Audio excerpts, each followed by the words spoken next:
Okay. You can hear me mention Shawn Lane. I'll just call him Shawn. I just the unsung genius of the electric guitar, in my opinion. Kind of misunderstood by a lot of people. I mean, a guy who just jaw-droppingly fast on the guitar. And, you know, fast really isn't everything. You know, it's cool and all that, but I mean, there's got to be some substance, some content, some musicality, and Shawn had all of that in spades. And, you know, that guy had an incredible brain power. You know, when he was a kid, at like 12 years old, he'd go into the Memphis library with a wheelbarrow, and they knew that he was this young, budding genius, and they let him check out as many books as he wanted. So he might check out like 25 books about butterflies or something like that, and he had a natural ability to speed read and a photographic memory. So he checks out 25 books about butterflies, and in a week he's an authority on butterflies. And it was like, you know, the guy could have been a rocket scientist, he could have been anything, you know. He chose to be a rock guitarist for some reason, you know. Who knows what draws people to these things. You know, when I was a young kid,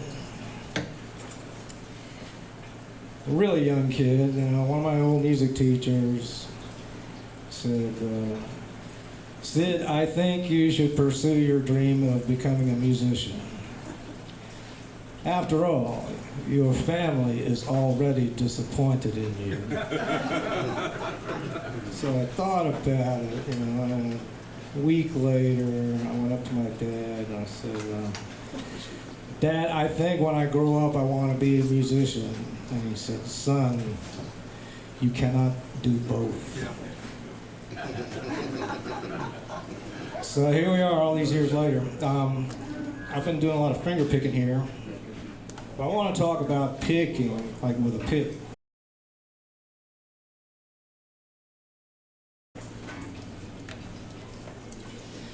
It's one of the most misunderstood things. David, wouldn't you agree? Picking with a pick is very misunderstood. And I'm not claiming that I understand it. I don't. And I've probably tried almost every approach to picking there is. You guys know who Troy Grady is? He's kind of done a lot. Actually, he's done a lot to demystify the art of picking. And he can like do every pick grip imaginable, and really make it happen. Me, if I find one way of holding the pick that sort of works, I feel like I'm lucky. Anyway, so when Shawn and I talked back in this like 96 and 97, we were going to we had this plan. Shawn would be like a visiting faculty member at AIM, or where I was teaching at the time, and I was like, oh, this is like a dream come true for me and everybody else at the school. And so we talked about ideas for like curriculum and stuff, and it never happened. And it was like, it wasn't because of anything having to do with me and Shawn. It was like circumstances beyond our control. So it never actually took place, but we did a lot of talking about it, and some of this stuff I'm going to throw at you is, kind of came from those sessions. I never would have come up with this stuff on my own, I don't think.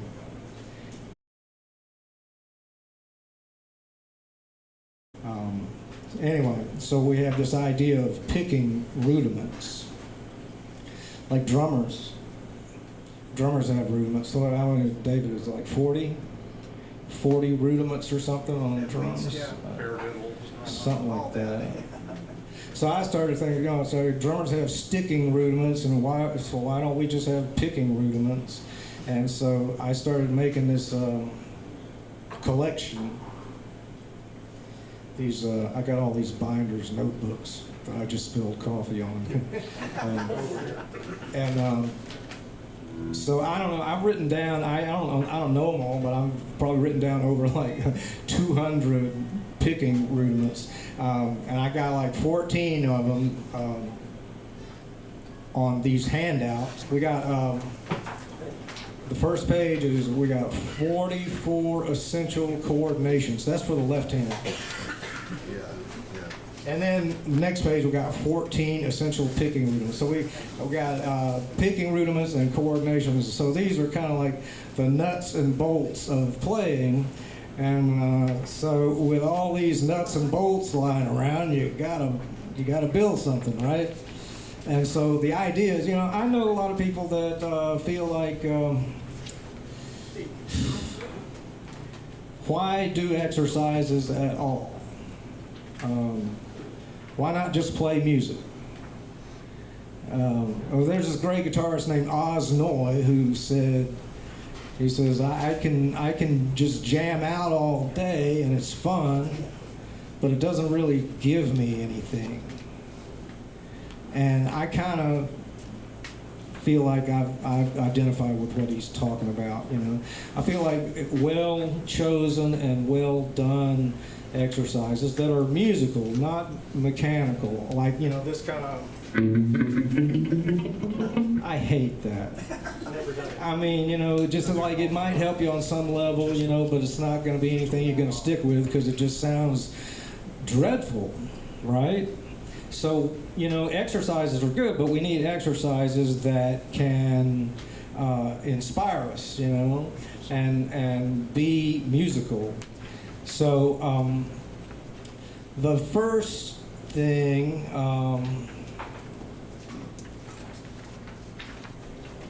I want to look at, I'm going to jump ahead on that list. That's page 2, the picking rudiments. And, hey guys, and look at number 13. I want to start with number 13. So all that is like,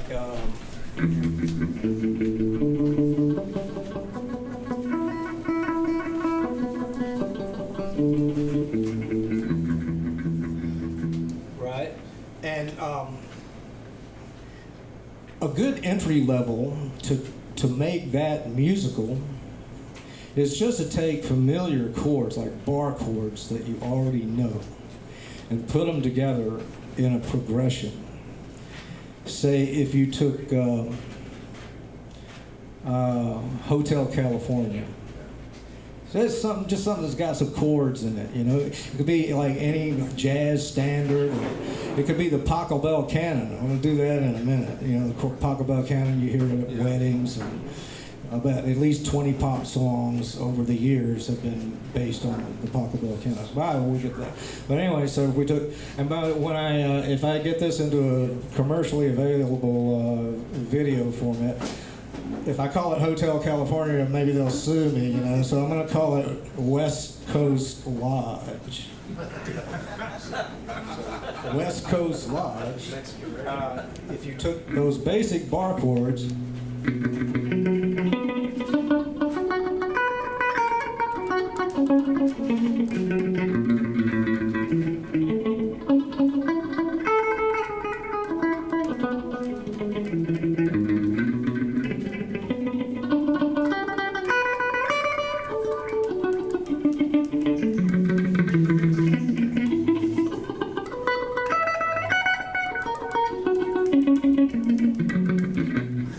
See what I mean? Yeah. That way, and you don't have to just go straight up and down the chord. You can go like, oops, sorry.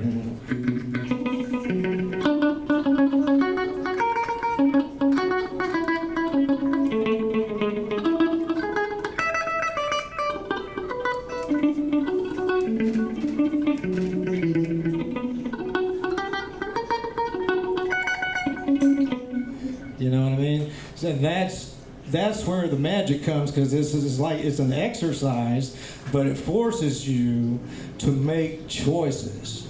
Once you can do it with those basic bar chords that we all know, any other chord shape that and you can go from one chord shape to another, and just, once you get the sound of a triad in your head, you know what it's going to sound like. You know what it's supposed to sound like. So if you go,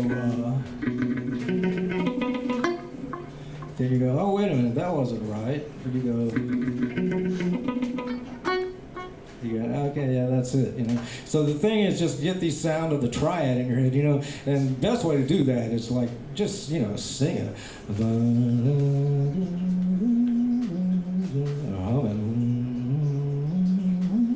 And you build a physical connection with the notes. When you're singing a low note, you kind of feel it down low, in your chest, it starts moving up. You can really feel it in your head when you start getting higher. So you build this physical connection with the melody, and that's what this is all about. You're creating melodies, and you just, don't worry about, oh, should I do it fast? Should I do it slow? All you got to do is do it at the tempo of relaxed control. Whatever that is, it doesn't matter as long as you establish, right? As long as you establish a flow, and that's all that matters. And you don't even have to do this stuff for very long. Just try to do it often, All right, here's another one. Let's go back to number one, the rudiment number one. And that is this. Sorry, I keep turning up that too loud.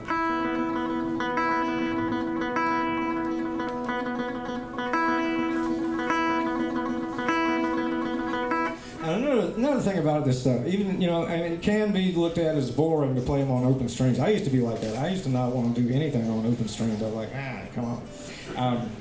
But the thing is, it gives you an opportunity to really think, and Shawn used to talk about this a lot. He would say, you got to shape every note. He never really went into a lot of detail about it. He would say these cryptic little things.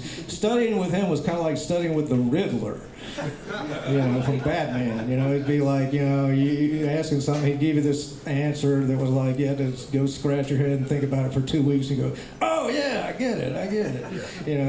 Like at one of the last workshops he did at AIM, he played a little bit, and then he took questions, from students, and one of the first the very first question I got said, how do you make your fingers move so fast?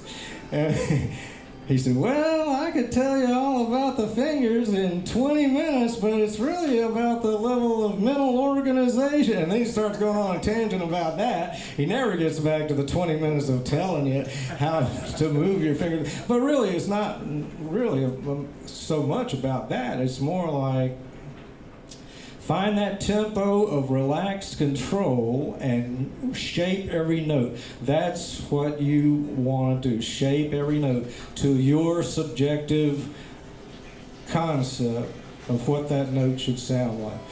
There was a book that Shawn read by a famous pianist named Joseph Levine. He was like one of these post-Liszt, Franz Liszt disciples, and incredible virtuoso. And he wrote a book, and he would say, like, think of each note. Your notes you're playing are like a string of pearls. Each one is like, they're all exactly the same weight and size. They're all polished, except the ones you accent. Those are a little bigger. So one of the things you can do with all these.